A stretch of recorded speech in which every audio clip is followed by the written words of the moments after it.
Assalamualaikum warahmatullahi wabarakatuh. Waalaikumsalam warahmatullahi wabarakatuh. Selamat datang di kelas 5. Kalian baru saja naik kelas dari kelas 4 ke kelas 5. Nah, sebelum kita melaksanakan pembelajaran, tentu saja kita akan membuat keyakinan kelas atau kesepakatan kelas. Nah, keyakinan kelas ini kita buat bersama antara guru dan siswa. Nah, di sini dalam membuat keyakinan kelas tidak boleh menggunakan kata-kata negatif. Jadi nggak ada kata-kata yang tidak boleh makan di kelas, tapi diganti dengan kata-kata yang positif. Ya, misalnya saja berpakaian rapi dan sesuai setiap hari. Nah, itu kata-katanya yang positif. Nah, jadi tidak boleh berpakaian tidak sesuai, itu tidak ada kata-kata tidak boleh ya, tapi harus dengan kata-kata yang positif. Nah, keyakinan kelas ini nanti kita buat bersama, kita sepakati bersama, kita laksanakan bersama supaya kelas ini tetap rapi, berjalan sesuai dengan pembelajarannya. Kemudian supaya kita juga bisa bertanggung jawab. Nah, di sini buku ada sticky note, nanti kalian tulis satu. Kalau sudah ditulis, apa saja boleh yang kalian yakini. Kira-kira dengan kelas apa yang akan kalian tuangkan di dalam sticky note ini. Kalau sudah selesai, nanti bisa ditempel di papan tulis. Paham ya? Coba. Terima kasih. Jangan kebalik ya tulisnya.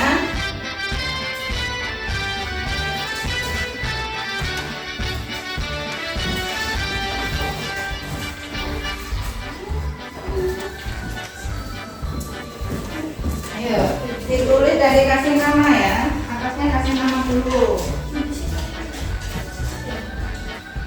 Ini kan buku udah kayak segini, jadi nggak kebalik. Sudah sesuai nih.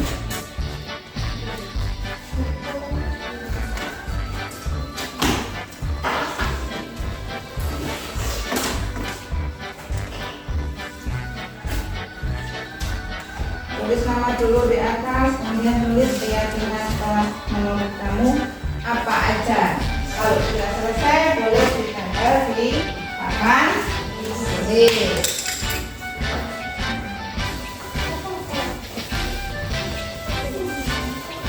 Silakan.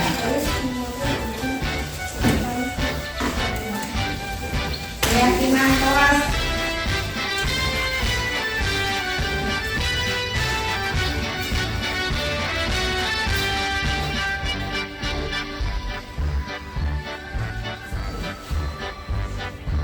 Ada yang sudah? Boleh ditempel di depan.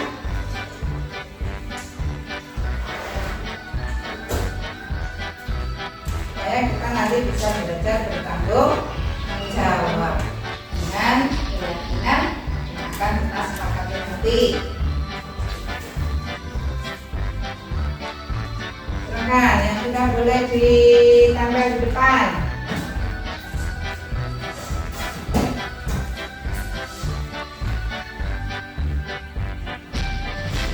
Ayo, usah banyak-banyak, satu aja. Ya, udah dikasih nama. Ya, yang lain yang sudah nulis silahkan ditempel di depan. Satu aja, nggak usah banyak-banyak.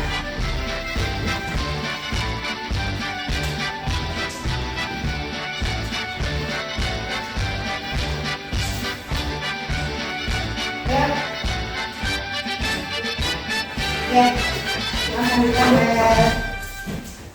Udah depan, iya. Sebelah sini juga depan. Sebelah sini juga bisa, nggak harus duduk semua.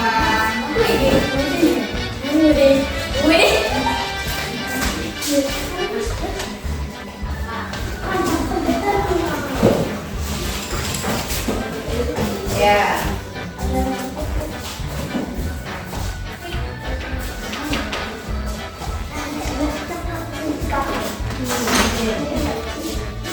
Udah? Sudah semua? Sudah, kita lihat satu persatu ya. Kita lihat yang pertama, tidak boleh membuang sampah di selokan. Kita tulis dulu ya.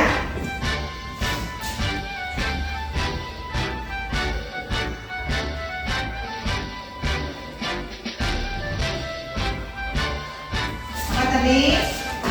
Tidak boleh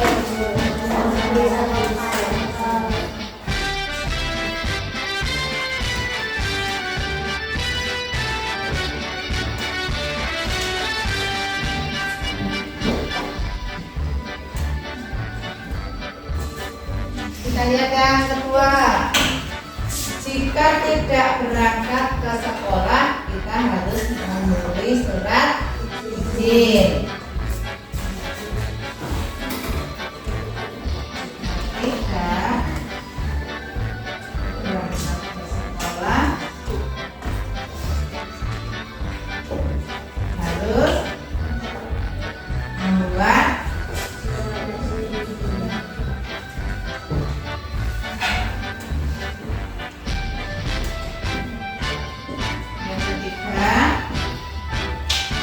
jangan makan di kelas.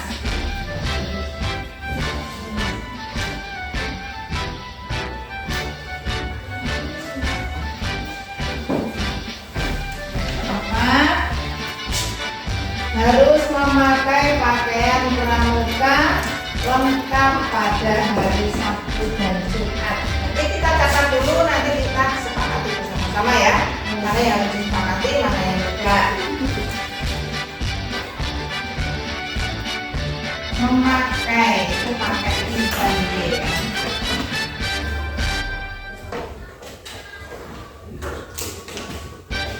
Pakaian pramuka lengkap di hari Jumat dan Sabtu. Selanjutnya, tidak boleh membuli.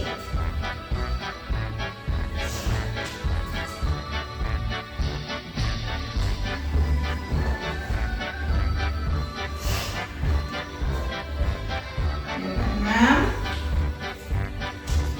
tidak boleh buang sampah sembarangan.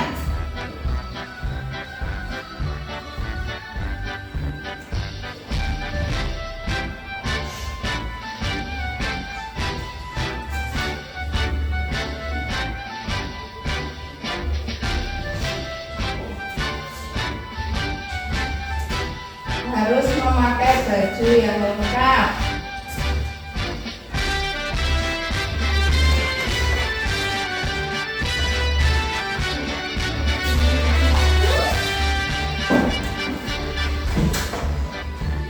Aku yakin kelas ini lancar.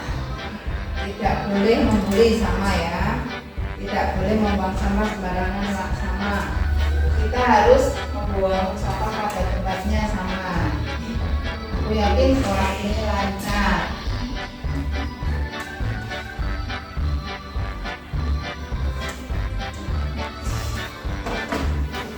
Iya, nah ini keyakinan kelas kita. Kita sepakati memakai apa tadi? Kata-kata yang positif. Kita lihat satu persatu. Yang sama hanya ditulis satu aja ya. Yang pertama, tidak boleh membuang sampah di selokan. Nah, itu masih ada kata-kata yang negatif. Kata-kata positifnya apa kira-kira? Kira-kira apa? Apa? Menjaga kebersihan kelas dan sekolah. Sepakat ya? Iya. Jadi nomor 1 yaitu menjaga menjaga kebersihan kelas dan sekolah. Nomor 2, jika tidak berangkat ke sekolah membuat surat izin. Kira-kira bagaimana nih? Kata-kata positifnya apa? Apa? Kira-kira apa? Apa?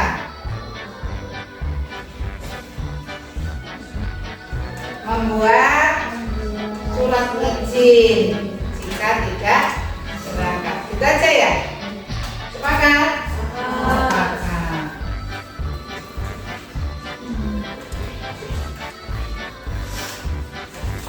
Yang ketiga, jangan makan di kelas. Nah, itu masih ada kata-kata negatif. Kebajikan, nilai kebajikannya apa? Ya, kira-kira apa? Kira-kira apa? Ya, kira-kira apa?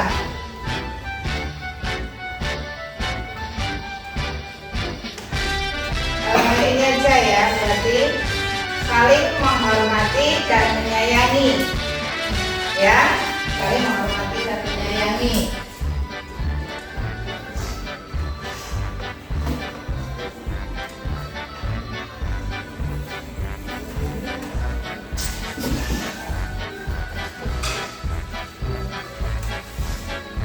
Keempat, harus memakai pakaian pramuka lengkap. Dalam kata lain apa? Apa? Berpakaian rapi dan sesuai setiap hari. Itu aja ya. Sepakat? Sepakat? Ada yang tidak sepakat? Sepakat ya.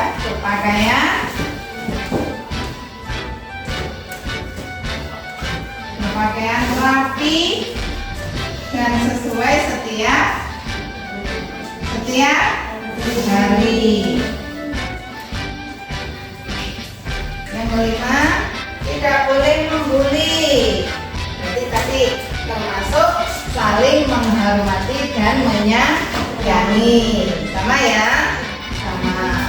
Tidak boleh membuang sampah sembarangan. Ini sudah termasuk menjaga kebersihan kelas dan sekolah. Harus memakai baju lengkap. Ini ya, berpakaian rapi dan sesuai setiap hari. Aku yakin kelas ini lancar. Itu pakai kata-kata apa coba? Jadi jujur dan mandiri. Sepakat? Sepakat. Jujur dan mandiri. Jadi sepakat ya, kita sudah ada 5 kesepakatan atau keyakinan ke kelas. Coba kita baca bareng-bareng. Yang pertama apa? Menjaga kebersihan kelas dan sekolah. Yang kedua, membuat surat izin. Yang ketiga, saling menghormati dan menyayangi. Yang keempat, berpakaian rapi dan sesuai setiap hari. Yang kelima, jujur dan mandiri. Sepakat ya? Jadi keyakinan kelas ini sudah kita buat bersama, satu kelas. Nanti kita laksanakan bareng-bareng supaya kita bisa menjadi orang yang bertanggung jawab. Kalau sudah sepakat, sudah kita sepakati bersama. Dan di sini ketua kelas silahkan tanda tangan untuk kesepakatan kelas yang sudah kita sepakati. Siapa ketua kelasnya? Silakan tanda tangan di sini.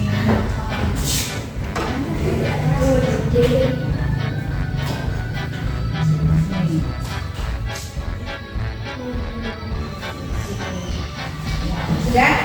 Sudah. Boleh kembali keluar.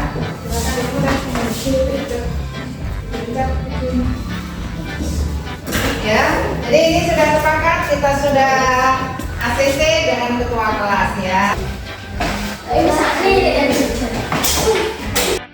Bismillahirrahmanirrahim. Assalamualaikum warahmatullahi wabarakatuh. Alhamdulillahirrahmanirrahim.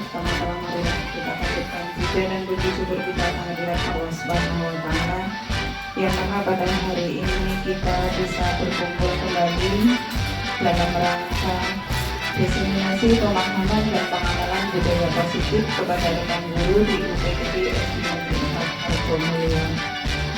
Yang kedua kalinya kita diberikan kepada Nabi Agung Muhammad Sallallahu Alaihi Wasallam yang mana kita menunjukkan syafaat dan hadirat nanti. Yang kami hormati Ibu Kepala Sekolah UPTD SD Negeri 4 Hargomulyo, yang kami hormati Bapak Ibu Guru beserta staf UPTD SD Negeri 4 Hargomulyo.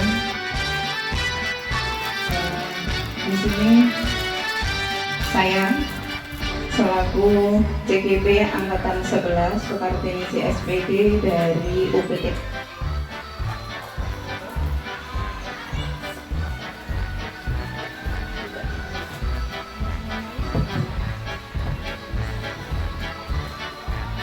akan menyampaikan diseminasi pemahaman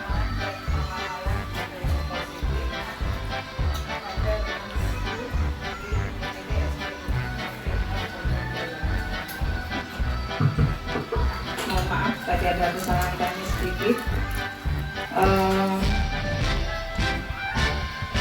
Seperti yang kita ketahui bahwa di sekolah kita sebelum kita mau melaksanakan ajaran baru, tentu saja kita selalu membentuk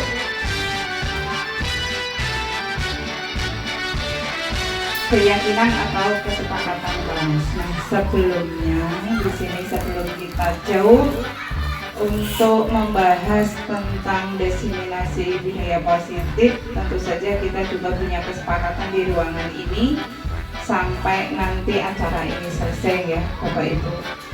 Nah, di sini saya punya kesepakatan nanti kalau misalnya Bapak Ibu kurang sepakat dengan kesepakatan ini boleh ditambah atau dikurang atau dihilangkan. Yang pertama, hadir tepat waktu.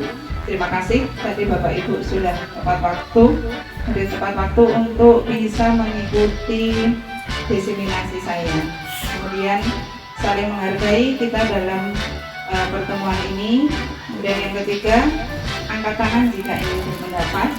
Dan yang keempat, menonaktifkan atau men-silent gadget untuk sementara. Kemudian mengikuti diseminasi sampai dengan selesai. Bagaimana Bapak Ibu kira-kira sudah sepakat dengan kesepakatan ini? Sepakat ya, alhamdulillah, terima kasih. Jadi kita nanti sebisa mungkin kesepakatan ini bisa diselesaikan dan kita jalankan. Kemudian tujuan. Tujuannya di sini yang pertama, guru mendapatkan sebelum ke tujuan. Saya bisa berdiri di sini bahkan sampai di titik ini saya juga berterima kasih atas partisipasi Bapak Ibu guru semuanya serta Ibu Kepala Sekolah yang selalu mendukung saya dengan kegiatan saya ini.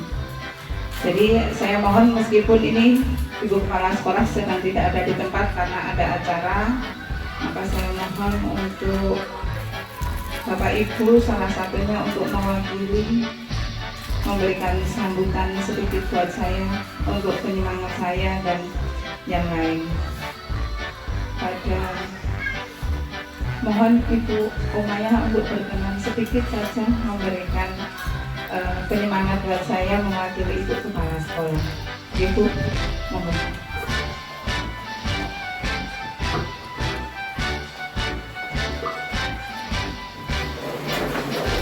Bismillahirrahmanirrahim.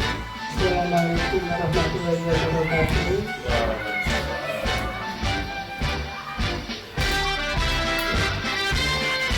Saya hanya mewakili kepala sekolah. Kalau hanya mewakili mungkin tidak sesuai dengan undang-undang lagi Ibu Ning, saya mohon maaf.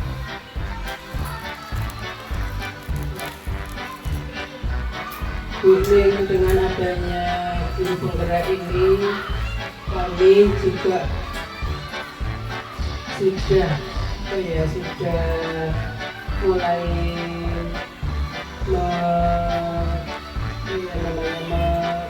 merasakan hasilnya, karena dengan semangat ini mudah-mudahan sekolah ini menjadi maju. Kemudian hanya doa yang bisa kami bantu, semoga ini nanti kedepannya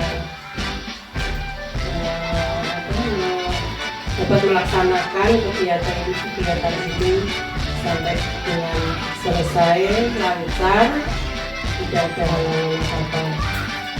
Mungkin itu aja Kuning yang dapat kami sampaikan. Mudah-mudahan seterusnya bisa berjalan, kegiatan ini bisa berjalan dengan lancar. Terima kasih bagi saya. Wassalamualaikum warahmatullahi wabarakatuh.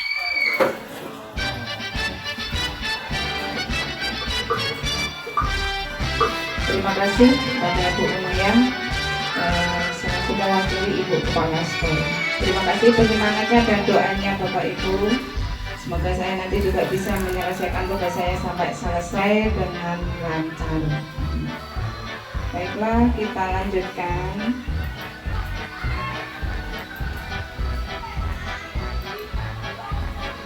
Ya, tujuan di sini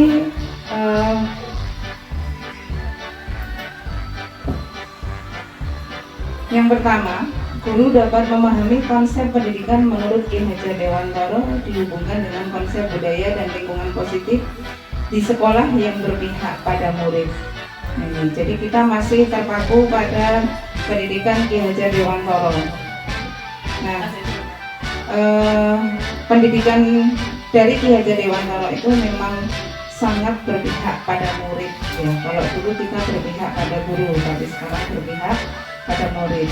Yang kedua, guru dapat melakukan evaluasi dan refleksi tentang praktek budaya positif dalam pendidikan untuk menciptakan murid dengan profil pelajar Pancasila. Tentu saja kita terpaku pada profil pelajar Pancasila. Yang ketiga, guru dapat memahami perannya yaitu untuk membangun budaya positif dengan menerapkan konsep disiplin positif dalam berinteraksi dengan murid. Ini budaya positif ini banyak sekali ya Bapak Ibu. Maka dari itu kita mulai dari sini, kita membudayakan, menerapkan budaya positif yang ada di sekolah.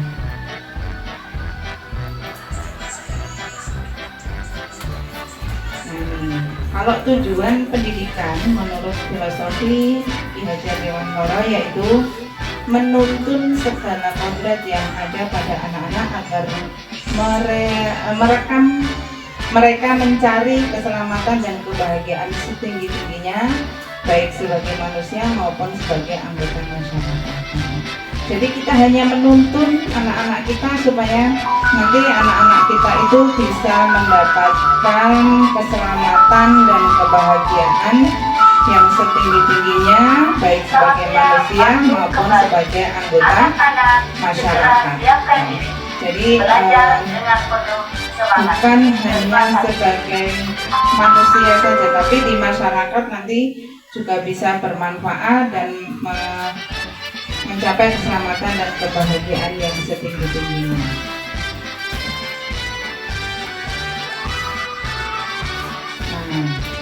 Di sini tujuan budaya positif. Nah, budaya positif itu di sekolah bisa membentuk karakter murid, guru, dan visi misi sekolah. Selain itu juga dapat tercipta pribadi-pribadi penuh kontrol dalam diri dan karakter yang kuat yang jadi penggerak sebagai guru dan segenap tatanan komponen sekolah untuk memajukan pendidikan di Indonesia.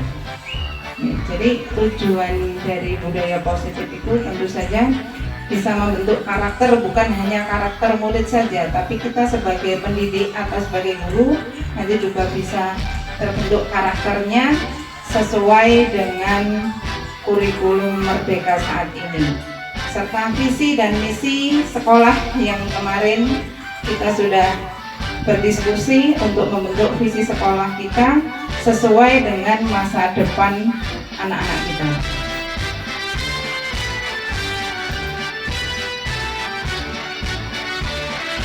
di sini ada 7 konsep utama modul budaya positif. Ya, yang pertama itu ada perubahan paradigma belajar, yang kedua disiplin positif, yang ketiga kebutuhan dasar manusia, yang keempat motivasi perilaku manusia, yang kelima ada 5 posisi kontrol, yang keenam keyakinan kelas, yang ketujuh segitiga restitusi. Nanti kita bahas satu-satu, kita berdiskusi apa itu konsep utama modul budaya positif.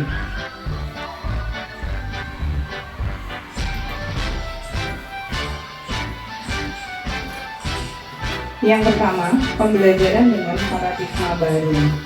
Nah, di sini pembelajaran yang dirancang berdasarkan prinsip pembelajaran yang berdiferensiasi, sehingga setiap siswa belajar sesuai dengan kebutuhan dari tahap perkembangannya untuk mewujudkan profil pelajar Pancasila. Masih ingat ya Bapak Ibu, profil pelajar Pancasila ya?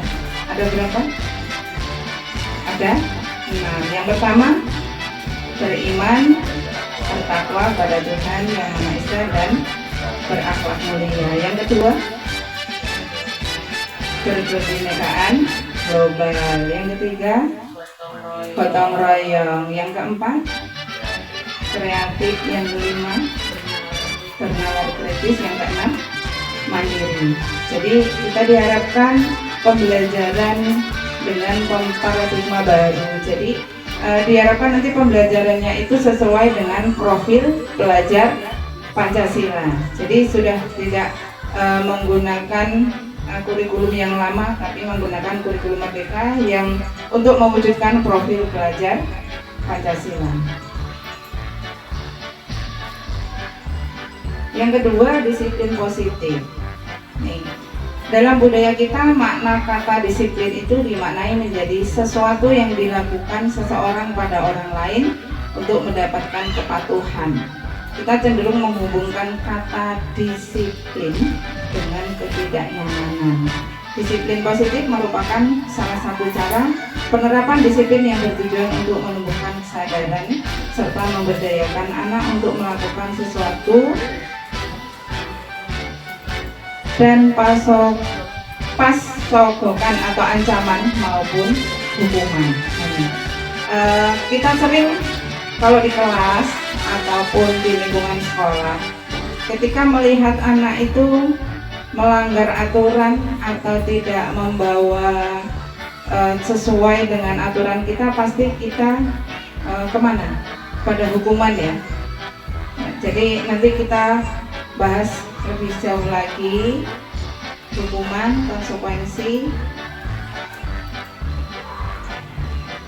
Selanjutnya kebutuhan dasar manusia. Di sini ada 5 kebutuhan dasar manusia. Yang pertama, bertahan hidup. Yang kedua, kasih sayang dan rasa diterima. Yang ketiga, penguasaan. Yang kelima, kebebasan. Yang keempat, kebebasan. Yang kelima, kesenangan. Nah, yang pertama, bertahan hidup. Tentu saja ya, kita punya kebutuhan dasar manusia. Yang pertama adalah bertahan hidup. Tentu saja kita punya apapun yang kita lakukan pastinya untuk bertahan hidup.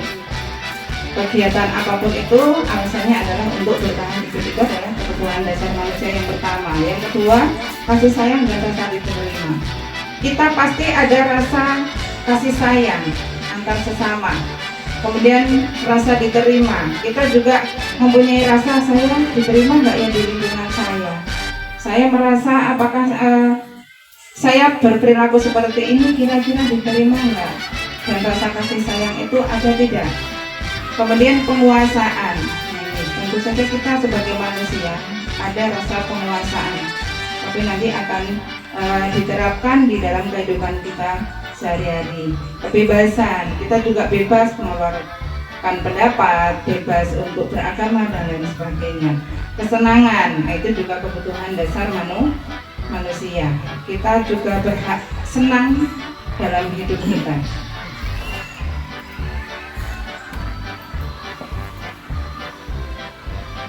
Kemudian selanjutnya motivasi perilaku manusia. Yang pertama, motivasi merupakan dorongan yang timbul pada diri seseorang secara sadar atau tidak sadar untuk melakukan suatu tindakan dengan tujuan tertentu. Dorongan. Untuk apa sih kita sekolah misalnya? Motivasi kita, dorongan kita tentu saja timbul dari diri kita sendiri, supaya kita nanti bisa menjadi orang yang pandai, orang yang pintar. Itu dari diri kita sendiri. Sadar atau tidak sadar, pasti kita mempunyai tujuan tertentu. Untuk apa kita kuliah sampai tinggi, sampai S1, S2, S3 dan sebagainya. Pasti kita punya tujuan tertentu. Tidak mungkin kita melakukan sesuatu tanpa ada tujuan. Itu dari diri kita. Kemudian yang kedua, menghindari ketidaknyamanan dan hukuman. Nah ini, kenapa? Kita melakukan sesuatu, tentu saja misalnya hari ini harus memakai baju merah putih hari Selasa. Nah, tentu saja kita supaya nyaman sama dengan yang lain, kita juga harus memakai seragam biar sama dengan yang lain dan tidak dihukum. Gitu.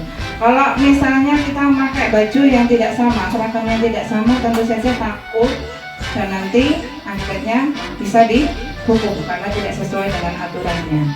Kemudian yang ketiga, mendapatkan imbalan atau penghargaan dari orang lain. Tentu saja anak-anak itu kadang kalau suruh melakukan atau melaksanakan tugasnya pasti kalau ada imbalannya cepat. Tapi nggak tahu nanti setelah itu apakah anak itu mau menghafalkan lagi apa tidak atau mau melakukan lagi apa tidak. Nanti kita bahas juga. Kemudian yang keempat, menghargai nilai-nilai kebajikan diri sendiri.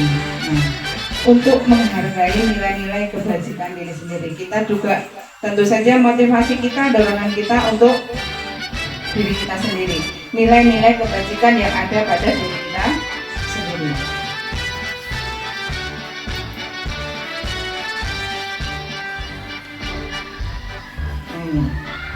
Konsep disiplin identitas yang gagal dan konsep disiplin identitas yang sukses.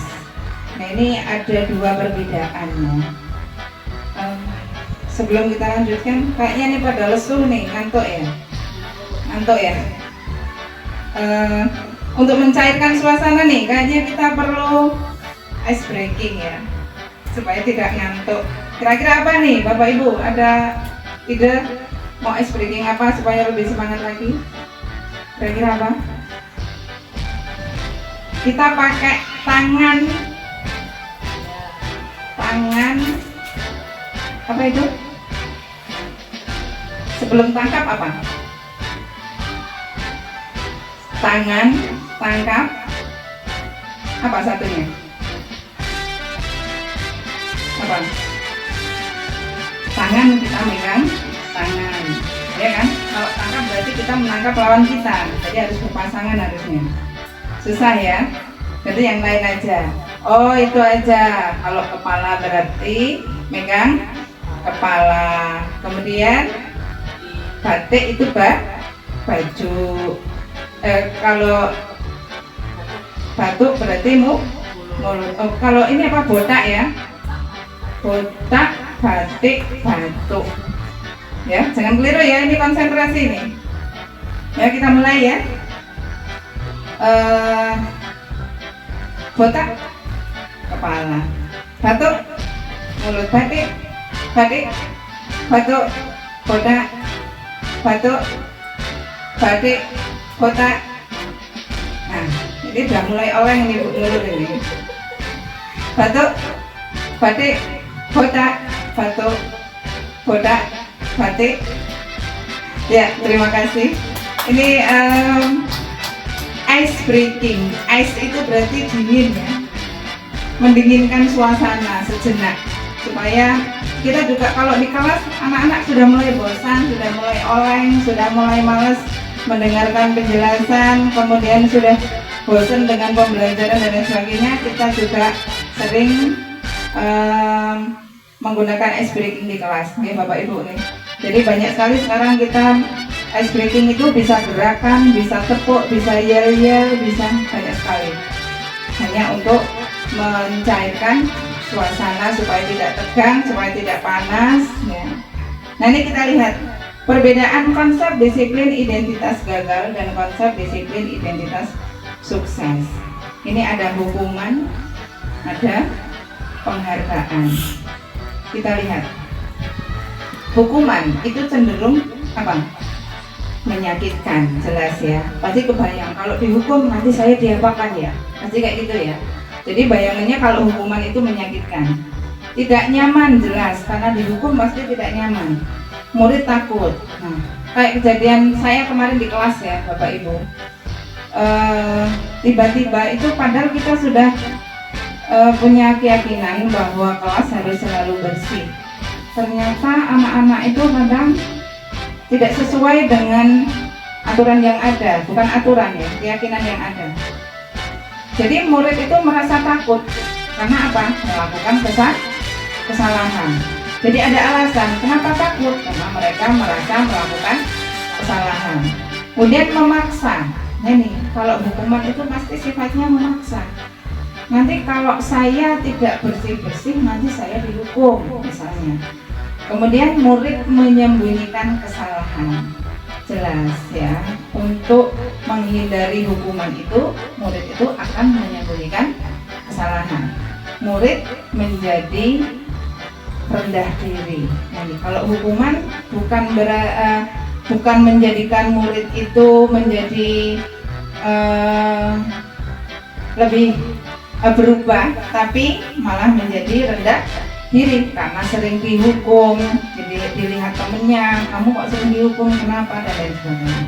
Nah, kalau penghargaan tidak efektif, jelas seperti tadi saya sampaikan tadi, misalnya kamu hafal undang-undang dasar, nanti kalau hafal saya kasih uang 10.000, atau menghafal perkalian, nanti kalau sudah hafal siapa yang maju duluan nanti dikasih imbalan atau uang dan sebagainya. Jadi kurang efektif ya, kalau kita melakukan sesuatu dengan penghargaan pasti kurang efektif. Kemudian merusak hubungan, ada sifat iri. Nah tadi kalau yang hafal maju dikasih duit, kasih uang, tapi yang tidak hafal tentu saja tidak mau maju karena tidak hafal, tapi ada rasa iri. Saya jadi nggak dapat uang karena saya nggak hafal, jadi kurang pas ya. Kemudian mematikan kreativitas, jadi anak itu tidak ada kreativitas karena hanya tujuannya untuk mendapatkan imbalan, mendapatkan uang tadi. Jadi anak malah kurang kreativitas kalau kita sering mengasihkan penghargaan berupa uang dan lain sebagainya. Menghukum dengan sistem ranking. Nah ini sebenarnya di kurikulum Merdeka itu nggak ada ranking ya Bapak Ibu. Jadi ranking itu kalau di kurikulum Merdeka itu sebenarnya tidak ada. Jadi anak itu sesuai dengan kemampuannya. Padahal kemampuan anak itu kan berbeda-beda. Jadi tidak perlu ada ranking sebenarnya kalau menurut saya. Ya, jadi di situ hanya akan menimbulkan kecemburuan sosial. Padahal anak itu belum tentu yang saat ini di SD dari 1 sampai kelas 6 ranking 1, belum tentu nanti di SMP, SMA, kuliah, bahkan sampai kerja belum tentu dia menjamin menjadi anak yang sukses. Tapi menurut kemampuan anak itu sendiri nanti bisa dikembangkan sesuai dengan bakat dan minatnya. Kemudian merampas hak menghargai dirinya. Jelas ya, tidak punya hak dalam diri anak tersebut merasa terampas karena dengan penghargaan tadi. Ini makanya disebut konsep disiplin identitas yang gagal. Jadi dengan hukuman dan penghargaan itu ternyata tidak efektif ketika kita mendapatkan anak yang melanggar sebuah aturan yang ada. Nah, kalau konsep disiplin identitas sukses, ada konsekuensi dan restitusi. Yang pertama konsekuensi. Konsekuensi itu adalah penguatan jangka pendek. Perlu monitoring berkelanjutan, stimulus respon, murid menghormati peraturan, kehilangan waktu untuk merenungi kesalahan. Konsekuensi. Penguatan jangka pendek. Jadi itu tidak jangka panjang, hanya jangka pendek saja. Kalau misalnya anak tidak mengerjakan tugas, kenapa kamu nggak mengerjakan tugas? kamu nggak kasihan lah sama ibu misalnya. Dan perlu monitoring berkelanjutan, perlu dimonitoring lagi dari konsekuensi itu. Kemudian stimulus dan respon, tentu saja dari konsekuensi itu kita harus ada rangsangan. Seperti apa sih kemudian kita respon? Murid menghormati peraturan, bisa. Dengan konsekuensi itu mungkin murid nanti akan tahu, paham, dan hormat dengan peraturan yang ada. Kehilangan waktu untuk merenungi kesalahan. Ini ternyata juga kita harus apa kesalahan saya itu sebenarnya sebesar mana sih, dan apa yang harus saya lakukan untuk merubah kesalahan saya. Kemudian restitusi. Restitusi itu murid bertanggung jawab untuk perilakunya. Seperti kemarin, pada saat saya melakukan aksi nyata yang kemarin, itu sudah melakukan restitusi terhadap siswa yang terlambat datang ke sekolah. Kemudian fokus pada pemecahan masalah jangka panjang. Jadi kita telusuri kenapa kamu misalnya terlambat datang ke sekolah, apa penyebabnya, kita bantu untuk memecahkan masalah itu supaya hari berikutnya tidak terlambat lagi misalnya. Berarti kan itu jangka panjang, bukan hanya besok, tapi selanjutnya supaya anak itu tidak datang terlambat ke sekolah. Dan murid menghormati dirinya dan orang lain. Tentu saja kalau saya datang ke sekolah tepat waktu dan tidak terlambat, nanti saya akan punya nilai plus dan saya akan bisa melaksanakan disiplin dari awal serta menghargai, menghormati orang lain. Kemudian ada teori kontrol, yaitu dirinya memegang kontrol. Itu ada perbedaan ya antara konsep disiplin identitas yang gagal dan konsep disiplin identitas yang sukses. Perbedaannya di sini ada hukuman dan penghargaan. Kalau yang sukses itu memakai konsekuensi dan restitusi.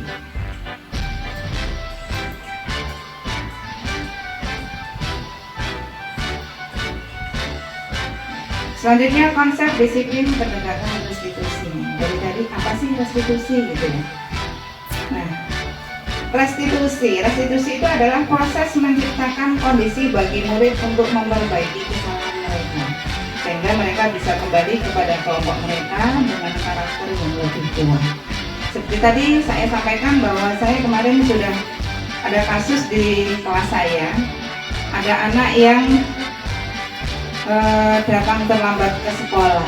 Nah, di sini kemarin saya sudah menerapkan pendekatan restitusi.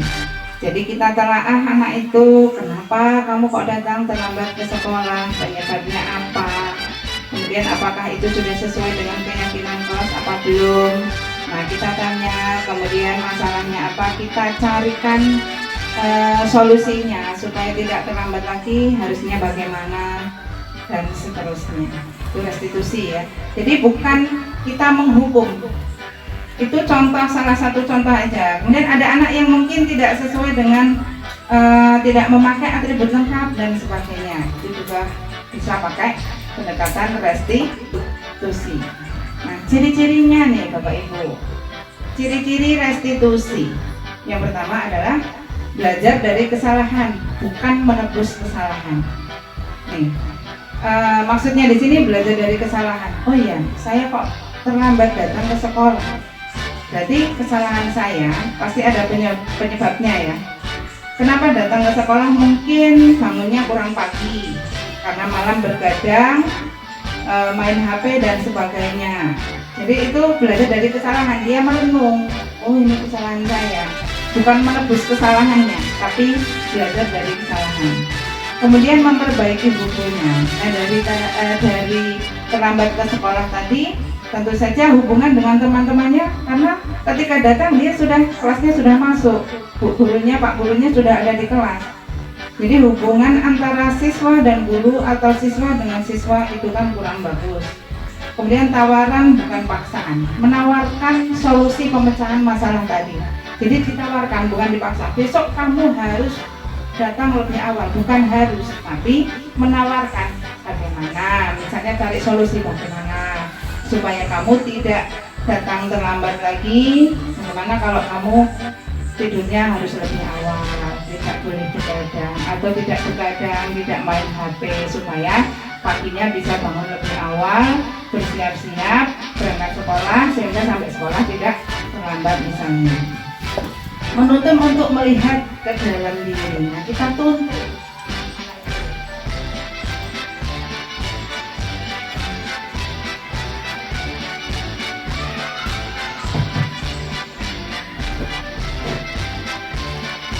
Menuntun untuk melihat ke dalam diri. Jadi kita tuntun anak kita itu ketika ada kesalahan ya, bukan langsung dihukum, tapi kita tuntun supaya kesalahan itu tidak terjadi lagi. Mencari kebutuhan dasar yang mendasari tindakan. Kebutuhan dasar tadi kita cari apakah dia kurang nyaman, kurang kasih sayang, atau kurang kebebasan, kurang kesenangan dan lain sebagainya. Kemudian fokus pada karakter, bukan tindakan ya.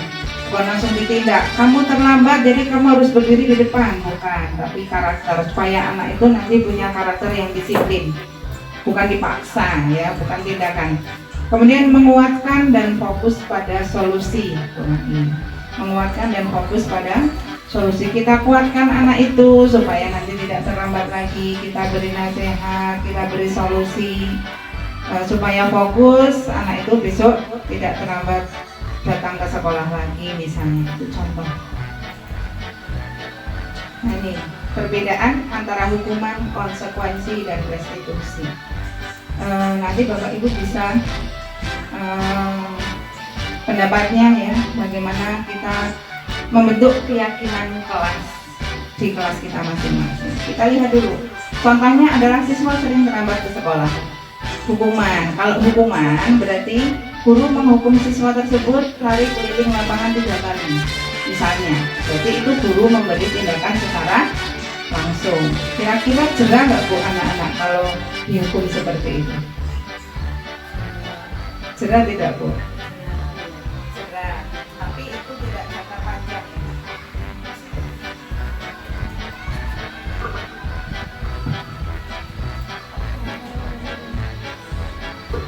Mungkin jerah ya, tapi itu kan tidak jangka panjang ya Bapak Ibu. Mungkin besoknya lagi diulangi lagi kalau dengan hukuman itu. Jerah untuk sesaat, tapi tidak jangka panjang. Kemudian ada konsekuensi. Kalau konsekuensi berarti guru memberikan konsekuensi untuk membuat tugas sesuai mata pelajaran di jam siswa itu terlambat 3 kali lipat. Nah, ini. Guru tegas dan siswa menghormati peraturan. Oke lah. Misalnya ada tugas waktu dia terlambat bahasa Indonesia. Padahal bahasa Indonesia itu menulis 1 halaman penuh. Nah kalau anak itu disuruh 3 kali lipat menulis itu, kira-kira anak justru jerah, takut, atau menyepelekan kira-kira Bapak Ibu? Menyepelekan ya, karena sudah capek nulisnya.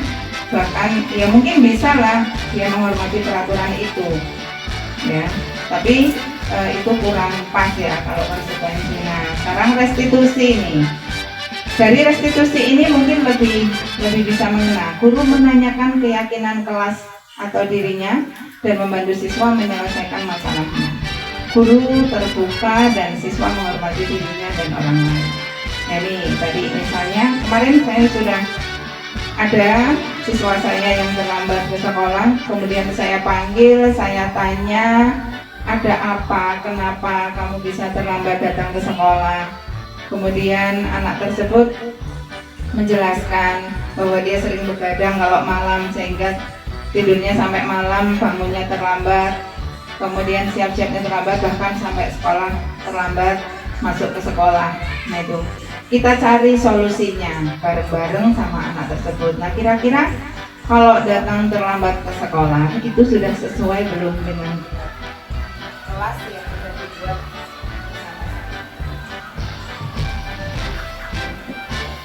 Kemudian setelah itu kita cari solusi bareng-bareng dengan anak tersebut. Kira-kira kalau kamu supaya besok tidak datang terlambat lagi, bagaimana kalau kamu tidurnya lebih awal, tidak begadang, tidak main HP, sehingga bisa bangun lebih pagi dan berangkat lebih pagi, sehingga tidak terlambat datang ke sekolah misalnya. Kemudian contoh penerapan 5 posisi kontrol. Kasusnya di sini siswa tidak memakai atribut lengkap. Contohnya Kemudian penghukumnya, patuhi aturan sekolah, lalu berdiri di depan barisan. Biasanya seperti itu.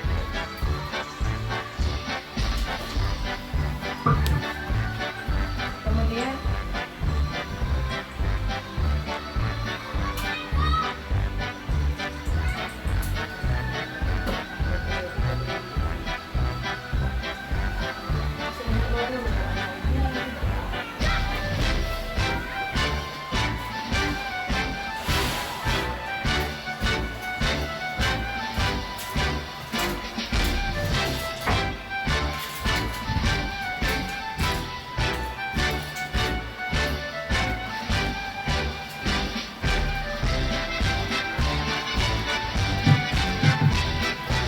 ya, jadi ada 5 posisi kontrol di sini ya. Ada penghukum, pembuat rasa bersalah, teman, pemantau, dan manajer. Yang pertama, kalau sebagai penghukum berarti kita anak itu harus mematuhi aturan sekolah, kemudian dihukum berdiri di depan barisan misalnya. Kalau pembuat rasa dengan kalimat contoh aja, contoh berapa?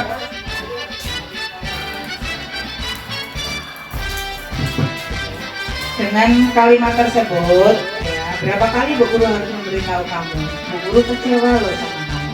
Itu berarti kan kalau kita bilang seperti itu sama siswa atau sama murid, kira-kira anak itu merasa bersalah apa tidak?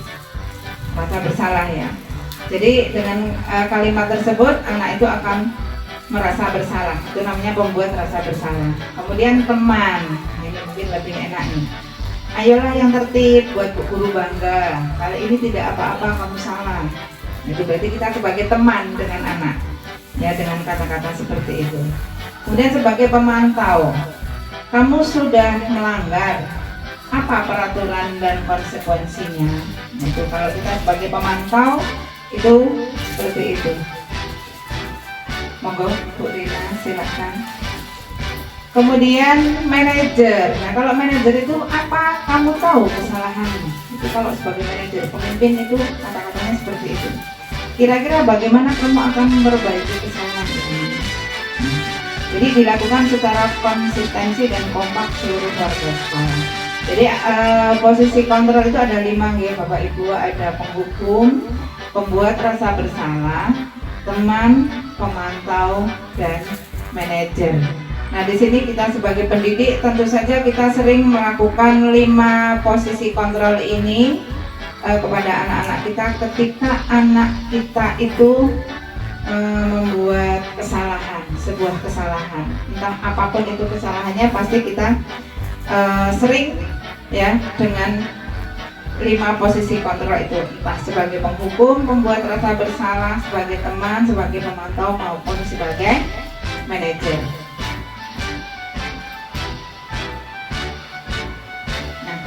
Bagaimana pembentukan keyakinan kelas itu? Sebelum kita belajar, pasti kita di dalam kelas kita masing-masing pasti sudah membuat keyakinan kelas. Yang dimana keyakinan kelas itu kita buat bersama-sama atau hanya guru saja yang membuat keyakinan kelas, Bapak Ibu? Ya, sama-sama ya dengan anak-anak.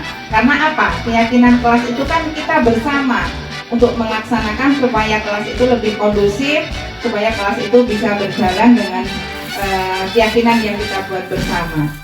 Nah, di sini bagaimana pembentukan keyakinan kelas? Lebih abstrak dari peraturan, tentu berupa pernyataan universal, dibuat dalam bentuk positif, sedikit saja agar mudah diingat, nggak usah banyak-banyak ya Bu. Paling banyak itu 6 misalnya. Kemudian sesuai dengan kondisi kelas dan sekolah agar mudah diterapkan. Jangan mengada-ada kalau sekolahan kita itu seperti apa. Semua warga kelas atau sekolah dilibatkan saat membuat keyakinan kelas. Jadi bukan hanya kita dan siswa, tapi semua warga sekolah atau warga kelas. Kalau kita di kelas ya kita sama anak-anak, guru dan anak-anak membuat keyakinan kelas secara bersama-sama. Nih, contoh saja ya, contoh keyakinan kelas. Nah, keyakinan kelas ini juga kita harus membuat dengan nilai kebajikan. Maksudnya nilai kebajikan itu berarti kita harus membuatnya dengan kata-kata yang positif ya Bapak Ibu. Kalau dulu kita contoh disiplin waktu. Ini simpel, disiplin waktu. Misalnya datang tepat waktu. Itu dengan nilai-nilai kebajikan seperti itu. Kemudian bertanggung jawab. Tanggung jawab kita dengan apa yang sudah kita yakini. Saling menghormati, saling menjaga kebersihan dan keindahan. Kalau dulu mungkin hanya ada slogan. Apa kira-kira kalau saling menjaga kebersihan? Buanglah sampah pada tempatnya. Itu mungkin kalau dulu hanya slogan saja ya, besar gitu. Nah sekarang kita buat di dalam keyakinan kelas. Belajar dengan antusias, semangat dan percaya diri. Tentu saja kita belajar dengan antusias kita, semangat kita, percaya diri kita. Saling membantu dan bekerja sama. Nah, piket kelas itu bukan tugasnya hanya yang piket saja misalnya, tapi semua warga ke kelas, semuanya bertanggung jawab dan bekerja sama serta saling membantu. Kemudian menerapkan 5S, nah, senyum, sapa, salam, sopan dan kita senyum seperti kita mau berobat ke dokter. Datang saja dokternya sudah apa Bu yang dirasakan dengan senyum. Kira-kira kita sudah punya keyakinan belum kalau nanti kita sembuh? Sudah ya.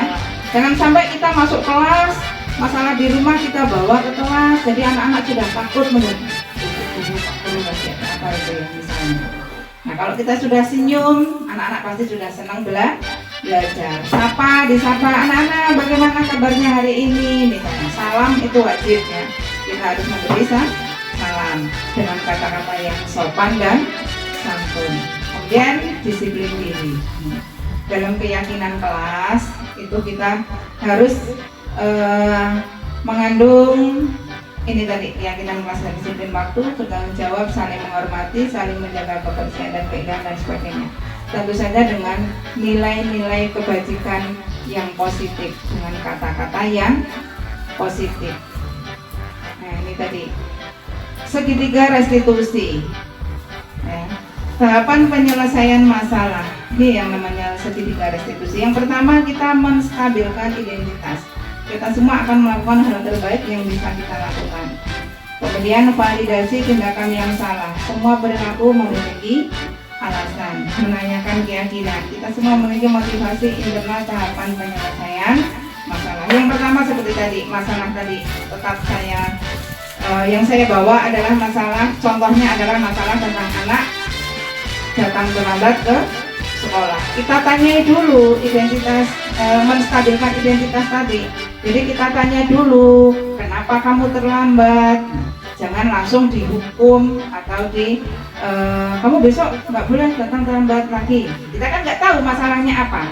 Kita identitaskan dulu masalahnya apa, baru kita carikan solusi. Semua orang, kita sebagai manusia tidak pernah luput dari kesalahan. Tentu saja ya, tapi kesalahan itu kan bisa kita perbaiki supaya besok tidak terulang kembali. Jadi validasi tindakan yang salah itu tadi. Semua perilaku memiliki alasan. Kenapa dia bisa datang terlambat? Alasannya apa? Gitu. Kemudian menanyakan keyakinan. Nah, kalau kamu misalnya datang terlambat itu kira-kira sudah sesuai belum dengan keyakinan kelas yang sudah dibentuk? Itu menggunakan segitiga restitusi. Saya berharap dengan ini nanti kita bisa bareng-bareng deh Bapak Ibu saling belajar, saling mengingatkan untuk menyelesaikan masalah yang ada di sekolah kita, terutama anak-anak kita. Kita tidak lepas, setiap hari pasti ada masalahnya Bapak Ibu nih. Ada ya, setiap hari pasti ada kan? Ada. Nah dari sinilah kita belajar segitiga restitusi. Jadi kita menstabilkan identitas dulu.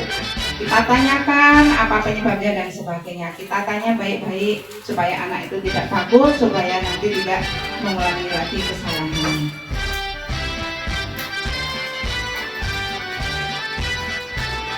Ya, selesai. Jadi itu segitiga restitusi. Jadi mudah-mudahan dengan ini saya berharap sekali kita bareng-bareng ya, bukan saya berarti menggurui Bapak Ibu, tapi saya hanya menularkan apa yang saya dapat supaya nanti kita bisa menerapkan di sekolah kita, kelas kita, supaya ketika ada nanti anak yang ada masalah, kesalahan, itu tidak langsung dihukum. Meskipun tadi posisi kontrol itu ada 5, tapi kita bisa memilih di antara 5 posisi kontrol itu mana yang terbaik, mana yang bisa kita laksanakan sesuai dengan kemampuan siswa, sesuai dengan kondisi kita, sekolah kita masing-masing. Dari sini mungkin ada yang mau bertanya atau kita bahas, kita diskusikan bersama tentang keyakinan kelas, pembentukan keyakinan kelas. Monggo, Bapak Ibu.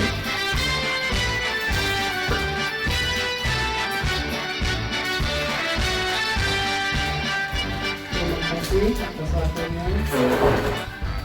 Tadi disinggung atau sedikit dipaparkan bahwa pemberian hadiah berupa uang bagi anak yang misalnya hafal perkalian, hafal kemudian itu ya, itu pemberian uang. Itu kalau di situ itu membuat anak apa namanya penghargaan itu tidak efektif. Sedangkan saya sering itu melakukan itu sering. Nah, kemudian sekarang kalau sedangkan memang kalau guru itu memang boleh istilahnya itu apa ya, penghargaan reward Reward. Nah, reward itu memang boleh. Nah, terus sekarang kalau tidak boleh, membuat tidak efektif, nah itu bagaimana caranya sekarang saya tanyakan. Nah, jadi cara lain yang dapat di kayak penghargaan ini dengan cara lain apa gitu. Terima kasih.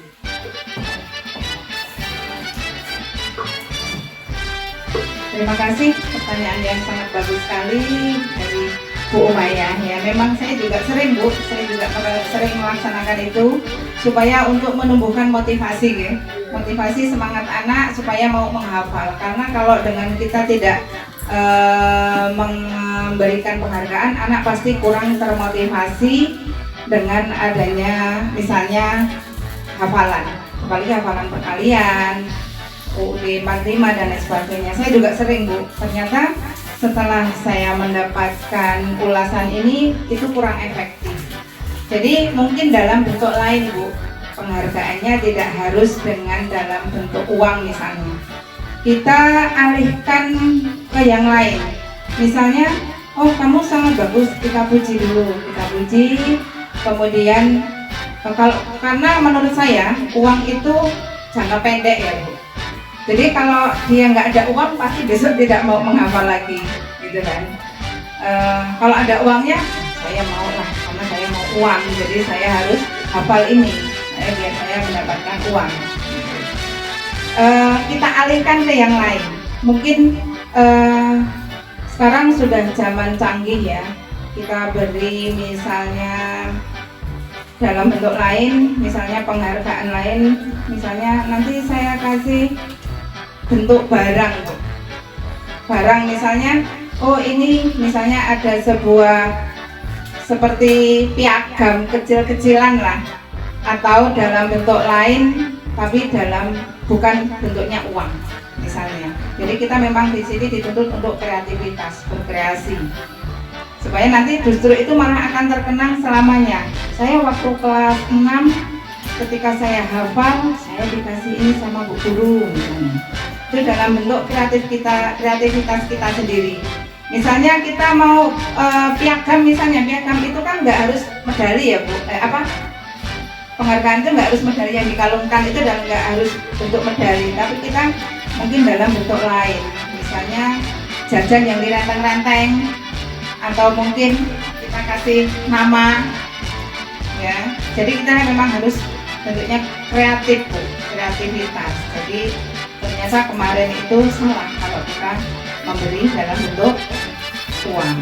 Dan justru dari situ kalau kita kreativitas, anak-anak akan tumbuh juga kreativitasnya.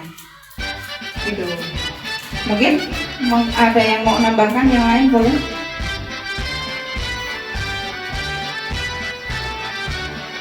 Dalam bentuk penghargaan. Monggo Bapak Ibu. Bagaimana Bu Umaya? Ya, kalau sekarang ini seperti itu ya harus ikut, tapi apa itu namanya, kalau anak-anak itu kalau cuma berusaha apa ya penghargaan seperti ini kayaknya kurang Kurang greget ya Bu? Iya. Iya. Sekarang ini anak-anak itu sudah tahu uang gitu, jadi misalnya saya biar dapat uang gitu kayak Iya. menurut saya, tapi kalau Iya. salah ya Sebenarnya boleh Bu, sebenarnya tidak salah, boleh sih, boleh. Cuman hanya dampaknya saja itu jangka pendek. Ya, boleh sebenarnya, boleh. Hanya saja kemarin diulas itu dalam jangka pendek, tidak dalam jangka panjang. memang ya ada teman-teman papa sih cuma ya hasilnya itu mungkin cuma misalnya di Natal ya sudah tahu, tapi Iya. kan ada teman yang lain di sana dia Betul. Ya. Ya itu memang kendala kita ya. Bagaimana bahkan kita tiap hari sampai memutar otak ya Bapak Ibu, supaya bagaimana sih anak itu bisa tahu, bisa paham dengan apa yang kita sampaikan, bahkan supaya memotivasi anak itu seperti apa, kita bahkan sampai memutar otak nih Bapak Ibu ya. Iya. Mungkin ada yang lain, monggo, dalam pembentukan keyakinan kelas, monggo Pak Basuki.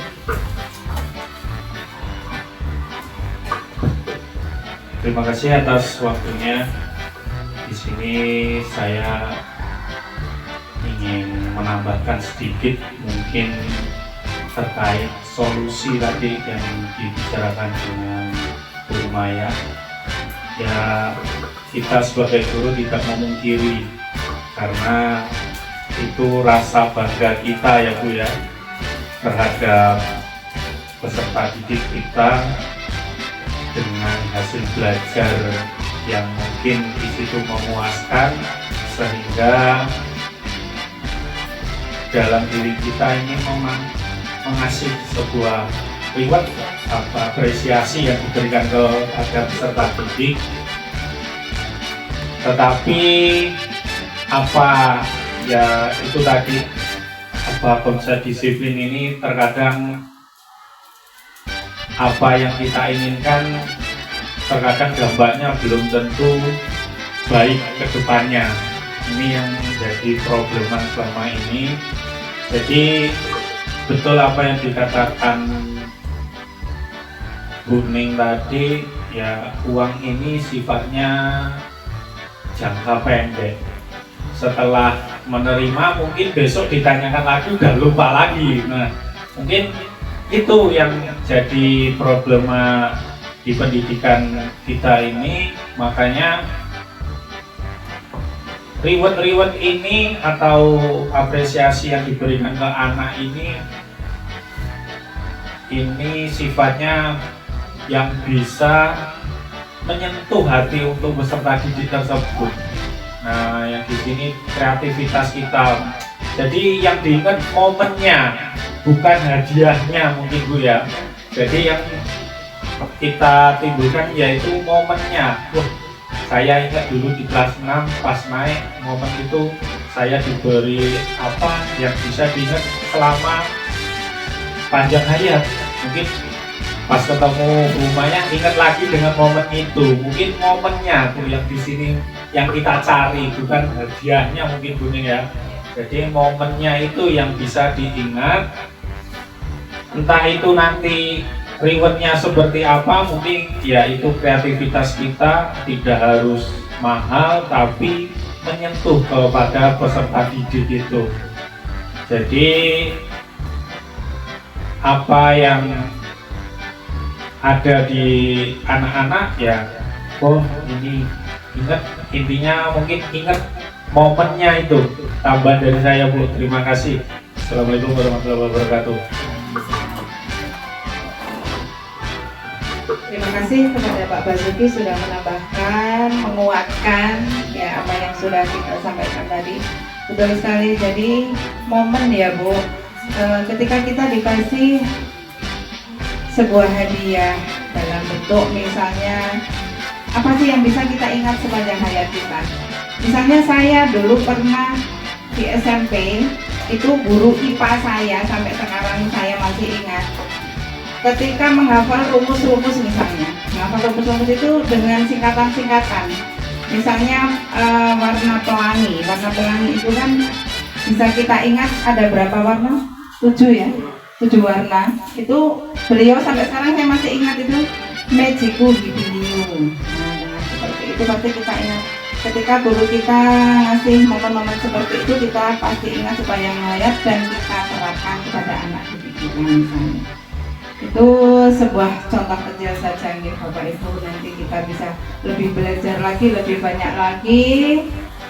Tentu saja di sini yang jelas yang saya sampaikan itu adalah bagaimana cara kita membuat keyakinan kelas kita di kelas kita masing-masing supaya kelas kita itu bisa berjalan sesuai dengan keyakinan kelas yang kita buat bersama dengan siswa.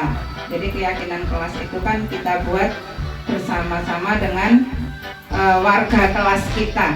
Jadi bukan dari guru langsung membuat, bukan peraturan nih Bapak Ibu, tapi keyakinan. Beda dengan peraturan ya. Kalau peraturan itu kan saklek, harus seperti itu. Tapi kalau keyakinan itu kan kita merasa, oh iya kalau saya tidak membersihkan kelas, tentu kelasnya kan kotor. Itu tidak sesuai dengan keyakinan kita bersama. Karena kalau keyakinan itu kita membuatnya bersama-sama, bukan aturan yang sudah ada ditulis di situ harus seperti itu, bukan. Makanya sekarang tidak istilahnya bukan peraturan kelas, tapi keyakinan kelas atau kesepakatan kelas. Apakah kira-kira sudah dibuat Bapak Ibu keyakinan kelas masing-masing? Sudah ya Bu. Karena keyakinan kelas itu sebelum kita memulai pelajaran harus sudah ada keyakinan kelas supaya pembelajaran yang kita laksanakan itu bisa berjalan sesuai dengan kondisi di kelas kita masing-masing. Mungkin masih ada yang lain yang mau menambahkan tentang keyakinan kelas, monggo, atau sudah cukup? Monggo.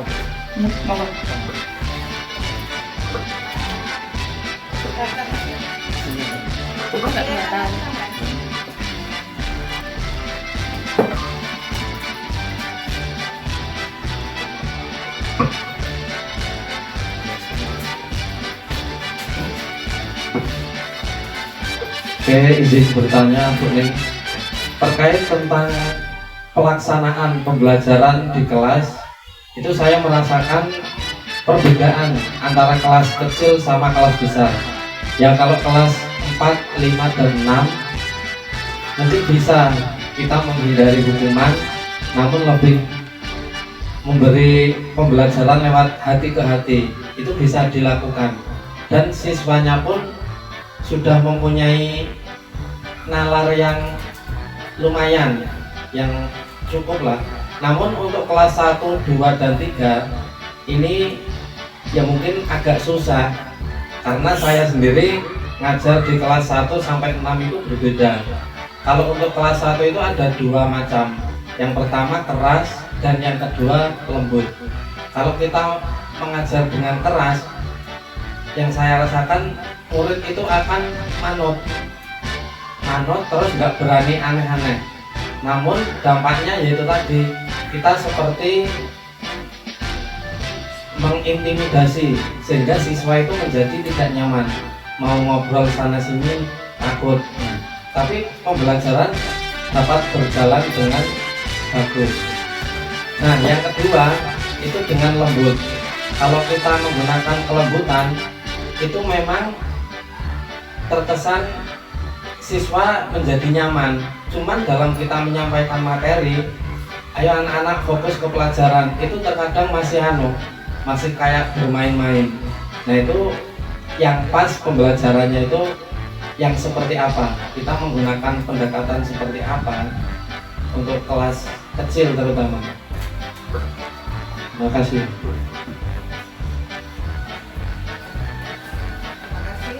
Kepada Bapak Enggar, ya memang dilema ya. Di sini kita tidak lepas dari awal tadi kita sudah sampaikan bahwa pembelajaran sekarang itu kurikulum merdeka itu sesuai dengan pendidikan Ki Hajar Dewantara. Ya. Pembelajaran pendidikan Ki Hajar Dewantara itu adalah berpusat pada anak, berpusat pada murid. Ya, betul sekali Bu Nurul. Jadi kita menyesuaikan diri. Kalau dulu kita langsung kita menjelaskan ya, anak berpusat pada guru. Tapi sekarang beda, dibalik, bahwa kita pembelajaran pendidikan itu berpusat pada murid. Nah, jadi di sini kita meskipun kelas kecil sampai kelas besar, kita rubah mindset itu, kita rubah. Yang tadinya berpusat pada guru, sekarang kita berpusat pada murid. Jadi kita harus tahu karakter anak itu masing-masing. Ya. Kemudian pembelajaran tidak harus terpaku di dalam kelas nih Bapak Ibu, supaya anak itu bisa tahu, tidak bosan. Terutama yang anak kecil pasti bosan ya kalau kita ceramah, ngomong terus pasti bosan. Nah di sini itu solusinya. Jadi kita memberikan pendidikan itu, kita menyesuaikan karakter anak masing-masing. Jadi kita harus tahu minat bakat anak itu. Pasti satu kelas 15 anak pasti 15 bakat, 15 minat. Nah dari situlah kita harus selalu memperhatikan anak. Kita rubah pembelajaran kita yang dahulu dengan mengikuti kurikulum merdeka. Merdeka itu bukan berarti kita bebas, kita merdeka, tidak tahu menahu anak itu mau ngapain, bukan. Tapi kita di sini hanya sebagai fasilitator pembimbing. Jadi kita harus manut pada murid kita. Ya, misalnya kita banyak kasus ya di sekolah kita ya, terutama yang layar sentuh. Nah, itu sebenarnya harusnya anak itu tidak di sekolah kita, karena kita nggak punya inklusi ya Pak Bas ya. Kalau kita sudah punya guru inklusi bisa mengatasi anak tersebut yang berkebutuhan khusus itu. Tapi karena kita nggak punya ya kita sendiri sebagai guru harus tahu karakter anak itu masing-masing sesuai minat, bakat, dan kemampuan anak. Karena kemampuan anak itu pasti berbeda-beda. Dalam satu kelas 15 anak ya 15 kemampuan. Nah disitulah kita hanya sebagai fasilitator, baik kelas besar maupun kecil sebenarnya sama ya Pak Enggar ya. Mungkin dengan tadi kita keras dan lembut, itu memang kita harus seperti itu. Tapi kita di sini sekarang rubah mindsetnya. Kita rubah sekarang berpusatnya kepada murid. Jadi kita harus tahu satu-satu potensi anak itu seperti apa, karakter anak itu seperti apa, minat bakatnya itu seperti apa. Jadi kita misalnya punya bakat apa anak itu, kita hanya mengarahkan saja, diarahkan. Makanya tadi kurikulum merdeka itu sebenarnya tidak ada rankingan, tapi kita menilai anak itu satu persatu. Ya, jadi ranking itu sebenarnya tidak ada di kurikulum merdeka itu ya karena itu tadi. Jadi kita harus menelaah anak itu satu persatu. Ini anak-anak sudah belum pulang? Setengah satu ya, jadi masih ada waktu ya. Mohon maaf ya Bapak Ibu, ini menyita waktunya sebentar. Jadi seperti itu ya Pak Enggar ya. Jadi kita rubah mindsetnya. Kalau dulu kita berpusat pada guru, sekarang beda. Kita mengikuti alurnya saja. Alur anak itu mau kemana, nah kita arahkan. Gitu ya. Jadi mungkin dengan lembut dan keras tadi tergantung anak kita masing-masing. Jadi kita harus tahu satu persatu anak itu arahnya kemana, minat bakatnya seperti apa. Ya, jadi kita memang harus sekarang itu pembelajaran yang menyenangkan. Bahkan justru sekarang kelas PAUD itu sebenarnya kan tidak boleh diajari calistung, membaca, menulis, dan menghitung. Sebenarnya nggak boleh, karena anak-anak sebelum pasca SD itu kan hanya bermain ya. Tapi mintanya kita yang SD, guru SD harus bisa calistung. Nah sebenarnya itu kan nggak boleh. merusak apa namanya, karakter anak itu sendiri. Jadi mungkin itu ya Pak Enggar ya, untuk kelas kecil maupun kelas besar. Jadi kita harus tahu kemampuan anak-anak masing-masing. Nah, itu tadi kita harus kreatif. Kreativitas kita sekarang yang kita pakai. Bahkan saya kalau malam nggak bisa tidur, besok mau ngasih ice breaking apa ya? Besok mau pembelajarannya seperti apa ya?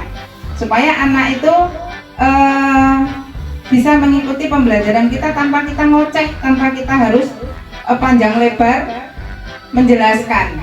Justru sekarang kita mengikuti anak itu dengan kita hanya memberikan poin-poinnya saja, pembelajaran itu seperti apa. Jadi kita harus kreatif supaya pembelajaran kita masuk tangan.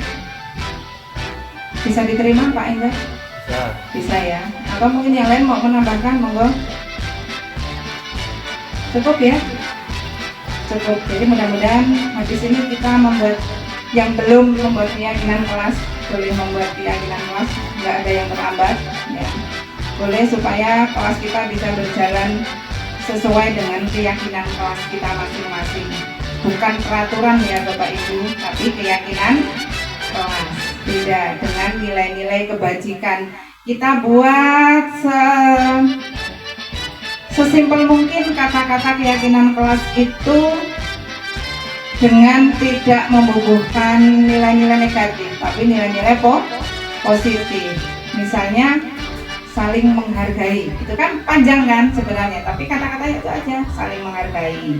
Berarti kalau saling menghargai itu misalnya di dalamnya tidak boleh membuli, tidak boleh saling mengolok-olok, gitu nggih Bapak Ibu nggih. Jadi ada kita yang kita tulis itu bukan nilai-nilai yang positif, tapi nilai-nilai kebajikan yang bukan nilai negatif, tapi nilai-nilai yang positif, nilai kebajikan. Jadi misalnya itu aja, misalnya saling menghormati atau saling menghargai, menjaga kebersihan kelas, gitu ya. Nggak harus panjang lebar, nggak usah banyak-banyak juga, sedikit aja, ya. Nanti kalau kebanyakan malah lupa nanti apa sih keyakinan kelas kita.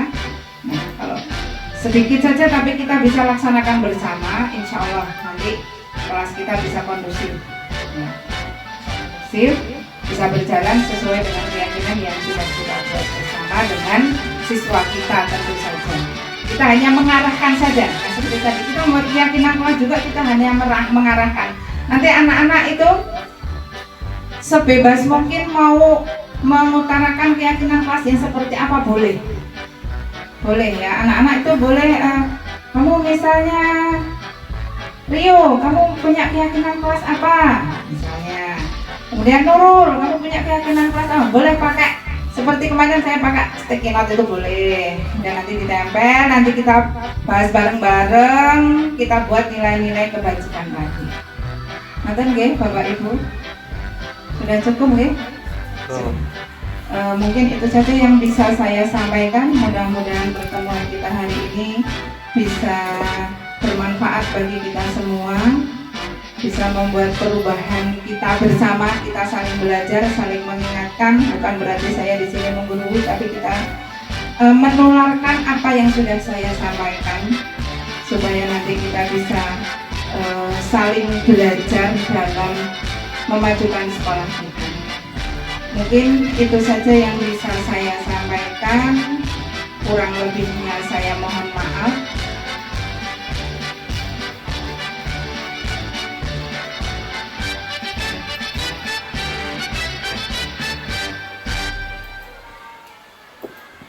Ya. Terima kasih kepada Bapak Ibu yang sudah menyempatkan waktunya, menyita waktunya.